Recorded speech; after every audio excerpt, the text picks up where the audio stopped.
క్రింది వాటిలో సరికాని వాక్యాన్ని గుర్తించండి అని అడిగాడు.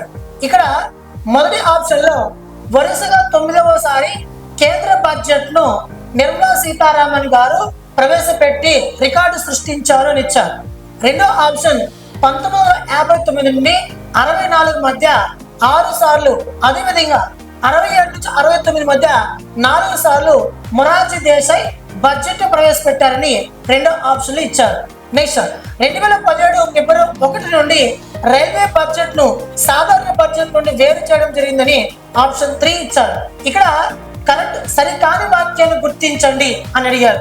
ఇక్కడ వరుసగా 9 సార్లు ప్రవేశపెట్టినటువంటి రికార్డు సృష్టించింది నిర్మలా సీతారామన్, కాబట్టి ఇది కూడా కరెక్టే.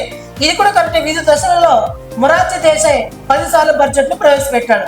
ఇక్కడ 2017 ఫిబ్రవరి 1 నుండి రైల్వే బడ్జెట్ ను సాధారణ బడ్జెట్ నుండి వేరు చేయడం కాదు, రైల్వే బడ్జెట్ ను సాధారణ బడ్జెట్ లో కలిపివేశారు. ఆ తేదీ నుండి 1920లో అక్బర్ కమిటీని ఏర్పాటు చేసి ఆ కమిటీ సిఫారసుల మేరకు సాధారణ బడ్జెట్ నుండి రైల్వే బడ్జెట్ ను వేరు చేశారు.